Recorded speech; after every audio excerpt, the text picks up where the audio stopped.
So part three. So again, I'm a little nervous about the capacity that this thing is capable of handling, right? Because I don't know what this is going to entail. Never having done a cleanse of this nature, I don't know, but I have seen Dumb and Dumber, right? And that's basically what I'm basing all of this on is Jeff Daniels on a toilet in Aspen, just wreaking havoc on his bowels. That's what I'm thinking to myself is going to happen. And I'm looking at this thing and I'm like, there's no way that Jeff Daniels would have been able to, not fill that up and overflow it onto the floor. And then, God, what happens then? I mean, I'm going in the trash can. Like, I don't know what happens, right? So long story short, it gets to be 6 o'clock and the door, and of course they knock every time. And every time I knocked, I'm like, please have a room, just have a room, and all this. And so she opens the door and she's like, hey, I'm like, we got a room? She's like, no, but and she's carrying 2 things of Gatorade in this white bottle and some pills. And I'm like, oh, hell. And she's like, we don't have a room yet.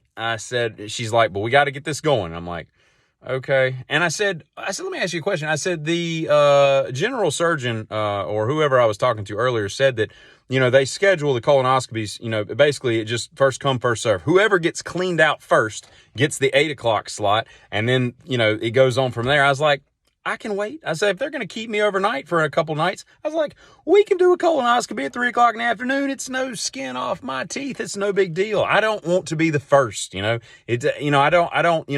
I wanted to be chivalrous and let all the ladies go first. I was like, if you got women, just let them go first. And she's like, yeah, that's not how this works.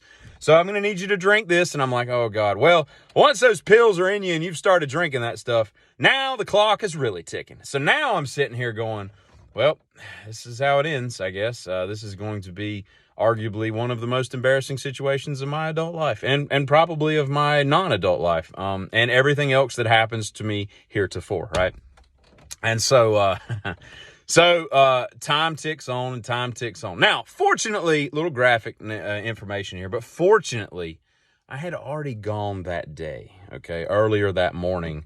So I think that helped the situation immensely, quite frankly, because I waited and waited and waited. I'm sitting around. I'm like, this stuff's supposed to take effect at any point in the future, And it doesn't, and it doesn't, and it doesn't. Well, then I'd say about 9:15, 9:30, because I took the stuff at 6:10. So about 3 hours later, and I'm watching the time. I'm like, I can't believe it's been an hour and a half and nothing's happened. Well, about 9:30, 9:45, somewhere around in there, my stomach starts to have the first, that movement that you see in the Dumb and Dumber thing, right?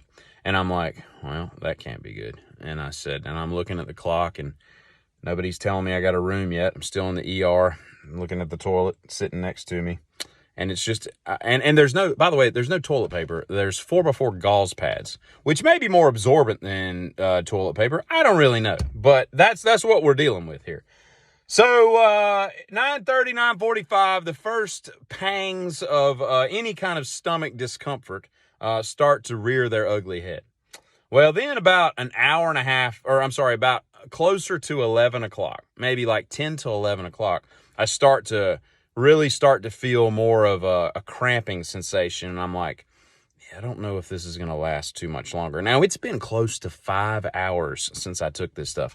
I don't know what happens when you take this stuff. I don't know what the gestation period of these Medicine really are. But I mean, I took 4 pills and a half a bottle of something that both of which are supposed to make you just, clear out, let's say. And I'm 5 hours in and just now starting to feel some discomfort. And about that time, the door opens and the nurse is like, we got you a room. And I'm like, oh, great. Now I'm going to shit on the elevator. This is great, because I'm getting to the point now where I feel like, all right, there's something is on the horizon that can't be stopped. You know what I mean? I'm getting that kind of sensation. And so I do all that. And so she loads me up and all this stuff. Well, another like 15 or 20 minutes goes by, because if you know anything about hospitals, nothing is quick, right? Unless somebody comes in with like a hatchet wound to the neck or a gunshot to the face, nobody really hurries on anything much, right? And that's cool, whatever. But in this situation, I implored them. I was like, I don't want to be rude. I don't want to be that guy. I don't want to be ringing my nurse button, but I was like, we need to get this cart either staying in this room or up on the 7th floor, because in between is not going to be a good no man's land for me. So finally they load everything up. I've got all this crap. And that was the other thing, is I'm hooked up to all these machines. I was like, how am I supposed to get to the bathroom that's 30 yards away? And that was further impetus of why they brought the thing in there, right? They're like, yeah, it's a good point. You can't really roll all these things down the hall with the speed that you need. Because again, this isn't something that normally happens in an ER. This isn't something they usually need to make preparations for. So long story short, she puts me in the bed and we're unbreaking it and we're rolling down the hall. And I'm just, the whole way down the hall, I'm just finding my peace, you know, just centering my chi, just kind of, you know, and then every time we go over a transition of a doorway, it's just boom, and it like hits a bump, and I'm just like, oh, come on. And I got to go back to center. I got to find my center all over again, right? And so we get on the elevator, you know, and I rattle. It's like we're going over railroad tracks, and I'm like, oh, I'm going to shit in the elevator. This is going to be so bad. They're going to have to change the bed before I get in it, you know, and so finally we make it up to our room, right? And I got a room, and it's a window room. It's on the end of the pods, very nice, you know. And I just see that brown door, and I think to myself, I've got my own bathroom. This is so great.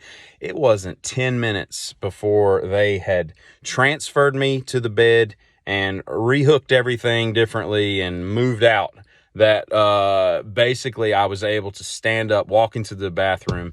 And that is when basically my ass turned into a t-shirt cannon at a sporting event, because it was on like Donkey Kong at that part. And if anybody has been through this process, you know exactly what I'm talking about. That is not really a fun process at all.